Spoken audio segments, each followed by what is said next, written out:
So I don't get so excited if... As far as the member's concerned, we've got a guarantee from this Labor government. We have not seen the report on which those recommendations have been based. Now, representation goes, we've never, against the philosophy of the Richmond program.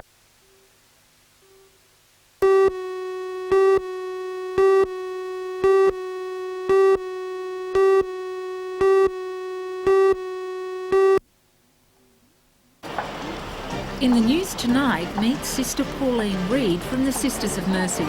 She's wearing a black and white uniform of a different kind after becoming the Newcastle Youth Service's latest recruit.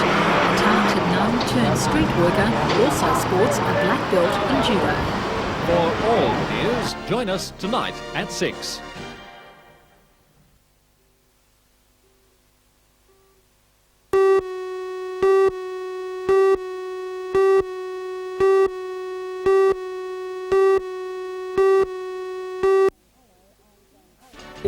Hello, I'm Jane Button.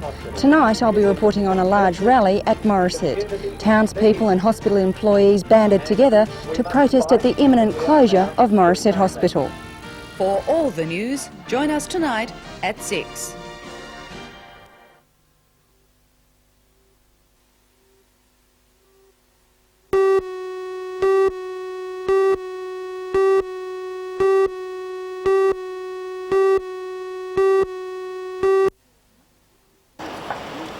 Meet Sister Pauline Reid. She's wearing a uniform of a different kind since taking up her position as a street worker with the Newcastle Youth Service. The 33-year-old nun is only a newcomer to her calling, but has worked professionally as both a nurse and a primary school teacher. Getting along well with young people during youth camps and retreats, Pauline realised she could help to fulfil another need in the community. When the go-ahead was given from her superiors, Pauline became one of 3 counselling street workers now employed by the NYS. It offers care and help for children aged in that bracket between 12 and about 25 who are at risk and their families for whatever reason, whether it be through homelessness or assault, unemployment, any of those reasons. Just how bad is the problem here in the Newcastle district? Well, I guess we're only really touching the tip of the iceberg, and it's indicative now that they're calling on more staff and more volunteers to help man the services that we offer, that the problem is ever increasing. The Newcastle Youth Service, based at the Wesley Fellowship House in Hamilton, has been operating in the local district for the past 22 years. The NYS hopes to attract a higher public profile, and the unusual credentials of its latest recruit may encourage some interest. I understand you're probably one of the only nuns to hold a black belt in judo. Was that necessary for the job application? That was just an added bonus, I think, in applying for the job, but it might come in handy, I don't know. Do you still practice now? Only on Sundays.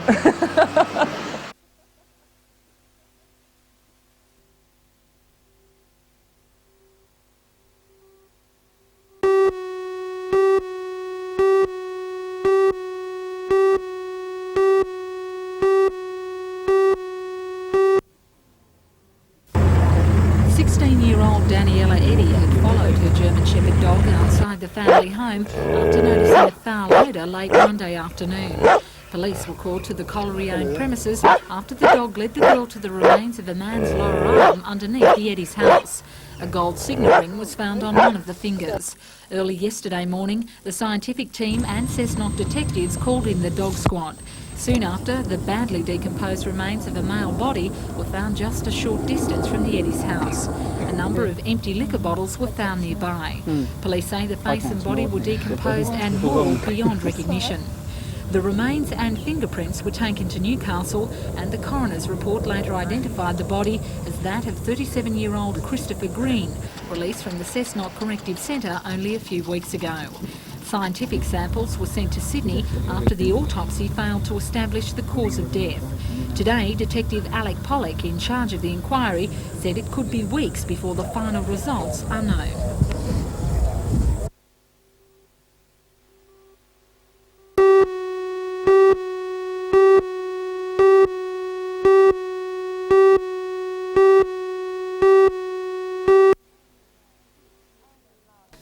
Only last week, the Australian Navy announced the two design companies in the running for the Australian-New Zealand frigates. It's between the West German Bowman Voss Miko-class frigate and the M-class frigate, the design baby of Royal Sheld from Holland.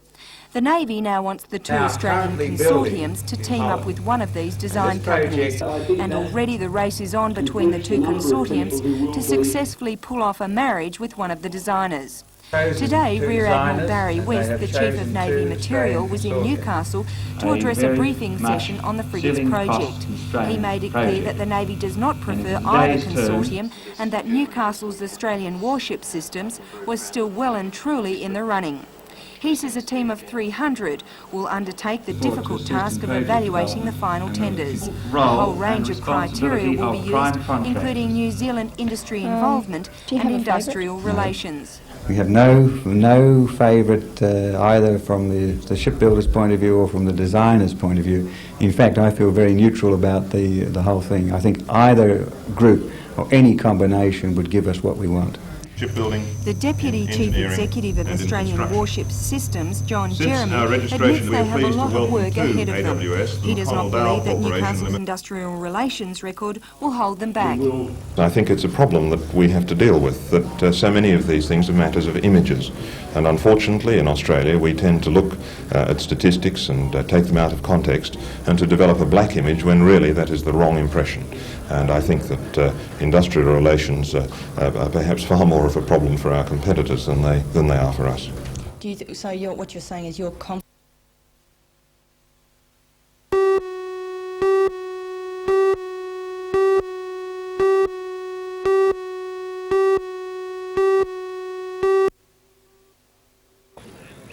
Last night was the last in the Bicentennial Series before the finals in Sydney this weekend. After a strong start in the series, Australia's lead had slipped, but last night they crept ahead again to win by just 6 points. But with every race making the difference, the pressure was on and tempers started to fray. The blow-up came in the finals of the International 2,000-metre Keirin final, already the setting for some bitter clashes. Riders claim race leader Vinicum had obstructed competitors by moving out on the wall on the home straight.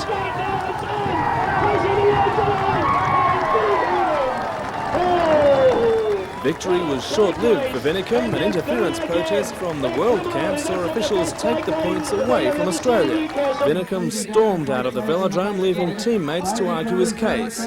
In his captain's absence, Graham Sears says officials were too strict with the rules. Martin doesn't want to ride. He thinks that he's done the right thing. He's raced and done his effort. Like I say, Martin's competed at world level. He's been and watched the World Keirin title. We've got Michael Kerr here, who is a good friend of Michael Grender, who's been and ridden the Keirins in Japan. And the whole idea of Keirin racing is pushing and shoving. If you can't push and shove, you don't get on the bike and ride. Rival World Team Captain Steve Paulding says that's not the case. The Keirin is an event where there is a certain amount of contact involved, but the ground rules were laid down very early in the series. For safety reasons, there'll be no gaps left up the inside. If you lead out and you start to die, you stay down and people come over the top.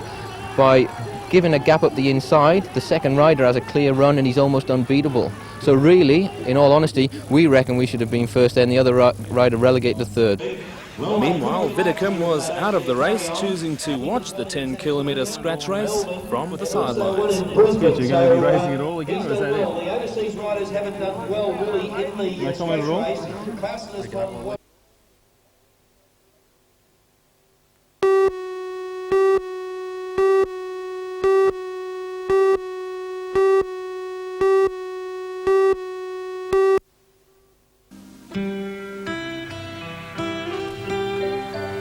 Yes, the sun does shine in England, not a lot, but when it does break through the clouds, even the birds seem to celebrate.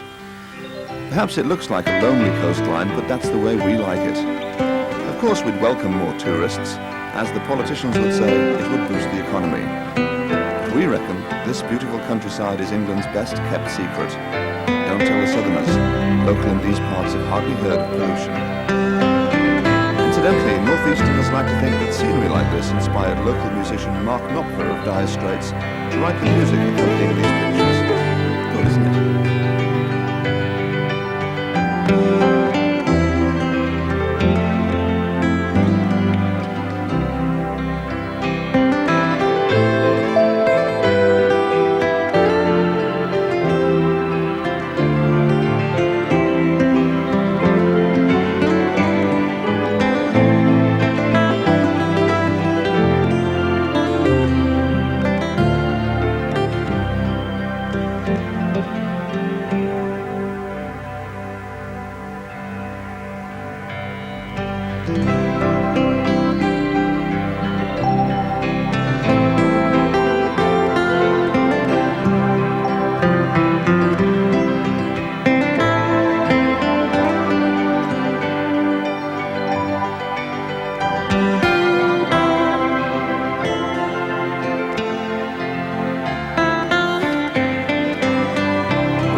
as for our rivers, with the Tyne the most majestic of them all. It's a waterway all joys are proud of. Every year, 20,000 of them run along its banks in the biggest half marathon in Europe. Starting in the city centre, the race ends 13 miles away at the coast. Thousands of pounds are raised for charity.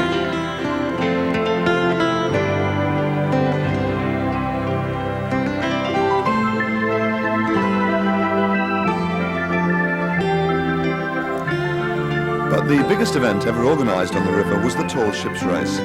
That was 18 months ago, and like Sydney, it attracted more than 1 million spectators. Ships from throughout the world took part. I was in Sydney Harbour on Australia Day, and the memories of Tyneside came flooding back.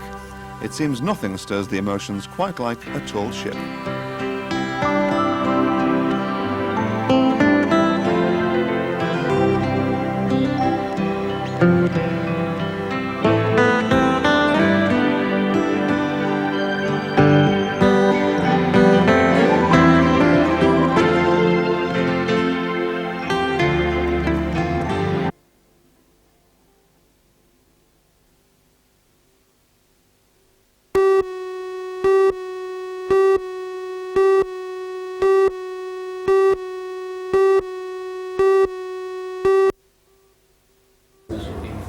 AIDS researcher Dr. David Sutherland disclosed the needles exchange program yesterday during an inspection of the hospital's AIDS unit by Corrective Services Minister John Accoster. The doctor says 3 or 4 AIDS sufferers are being treated in the ward now, but renovations will soon be made to cope with an expected doubling of patients within a year. The needles exchange program supports an existing pharmacy supply scheme and will ensure addicts get a clean needle and prevent the increasing problem caused by discarded needles.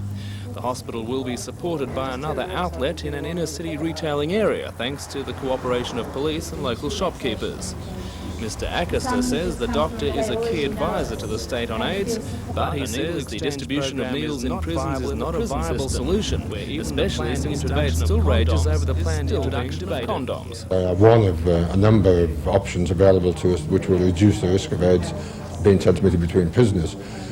Shared needles is also a high-risk area within jails, but we couldn't put needles in the jail. 2 grounds. Firstly, that it would be tacit approval by me of the use of illicit drugs in jails, and I can't do that.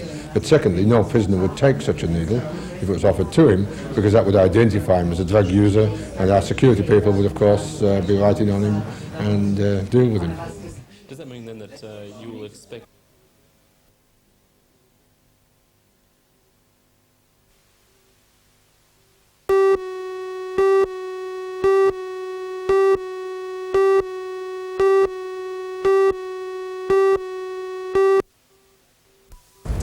The action has been condemned by the Maritime Services Board, who say the wildcat strike was called with less than 12 hours' notice.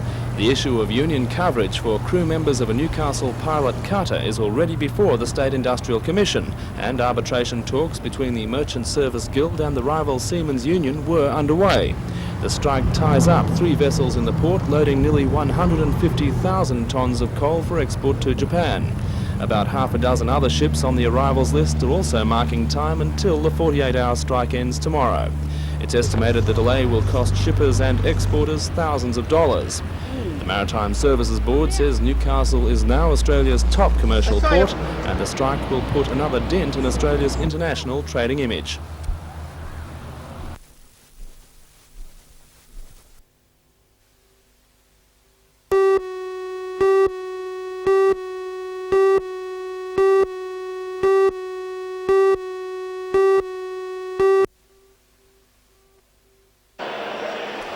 This year's expo, which started this afternoon, has displays of vintage, veteran, custom and classic bikes from England, America and Japan. The oldest bike on display is this BSA 500cc machine from 1912, which is part of the private Visa collection of 20 BSAs at the expo. The bike which raised the most eyebrows was Merlin the Monster, claimed to be the biggest motorbike in the world. It's powered by a 5-litre V-twin Rolls-Royce Merlin engine and capable of over 300 kilometres an hour. On the other end of the size scale is this 35cc BSA winged wheel. It's more of a motorised push bike and is the only one of its type in Australia. Major drawcard today was World 500cc Grand Prix champion Wayne Gardner, who spent most of his time signing autographs for his many fans. The expo continues until 10 tonight and will then be open from 10 till 6 tomorrow with special guest Mr Motocross Craig Dack.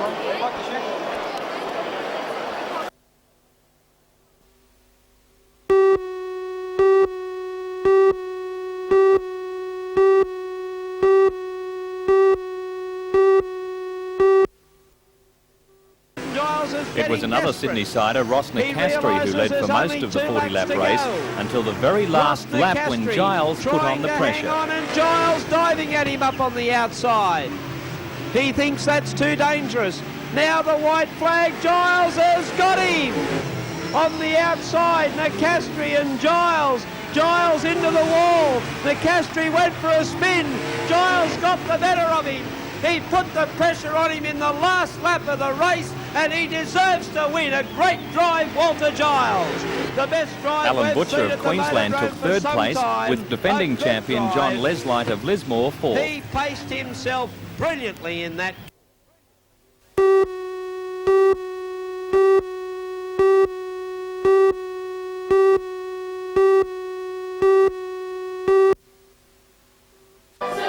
To win the Megabucks prize, the choir had to collect the highest value of tokens from Tip Top bread wrappers. Each wrapper was worth up to a maximum of 1,000 points. The choir collected almost 10 million points, 8 million more than the second-placed Marching Koalas. It's the third promotion of its type, and the third time a Newcastle-based group has won the national competition. The last two were won by the Marching Koalas. Today, Tip Top Bakery's Newcastle General Manager Dennis Thompson presented the $20,000 first prize cheque to founder and director of the Waratah Girls Choir, Lynette Horn. The 95-member choir will put the prize money towards the cost of a planned trip to Wales to take part in the Llangollen International Stedford in 1990.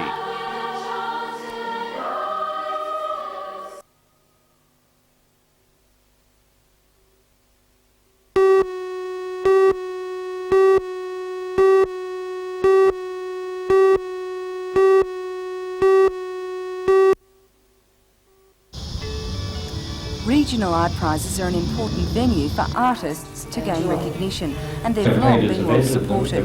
The Maitland Art Prize is the oldest regional competition of its type in Australia. Works from the prize form the nucleus of the City of Maitland collection. More recently, prizes have also flourished in Raymond Terrace and Weston. The Maitland City Art Gallery is this month featuring a retrospective exhibition of works by winners of the 3 art prizes. The exhibition in many ways is a curious mixture of traditional and contemporary works. It highlights the different directions that the prizes have taken. Weston and Raymond Terrace feature more traditional paintings, while the Maitland Prize, which is often controversial, focuses much more on contemporary works. Among the crowd who turned up to yesterday's opening were many of the artists themselves.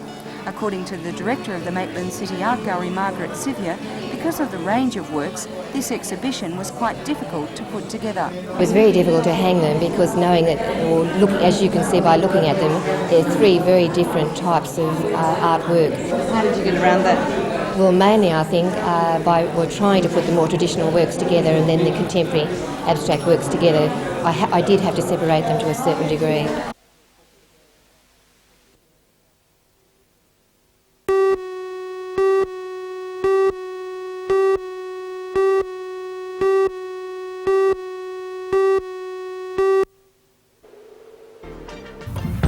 Well, Minmai is about to say goodbye to the old Thunderbox forever following the start of work on a $1.5 million sewerage project. The project means big things for an area with a population of 500 expected to grow to 30,000 within the next 3 or 4 decades. For all the news, join us tonight at 6.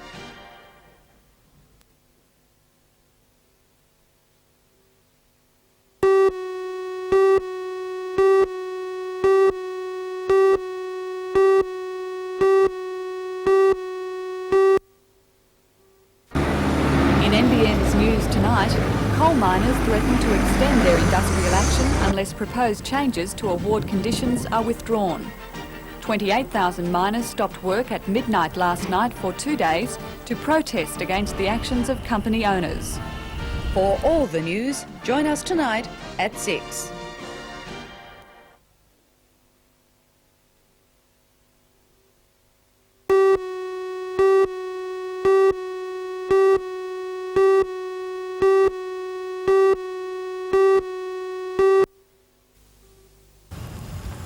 After lengthy surveillance, 5 RSPCA criminal enforcement officers raided the track yesterday, taking the names of 9 trainers allegedly taking part in illegal races. A number of rabbits were recovered, 1 dead and another tied to a lure. A 38-year-old trainer will be summoned to Newcastle local court on the 26th of February to face charges of aggravated cruelty to an animal, committing an act of cruelty and promoting live baiting on a greyhound track. The other men could face charges of conspiracy. A record book containing the names of trainers, details of dogs, times and telephone numbers was allegedly found at the track and could lead to more charges. An RSPCA representative says the book gives the names of another 9 trainers who will also be investigated. The Greyhound Racing Control Board has condemned the use of live animals as bait and says industry inquiries will continue after the RSPCA action.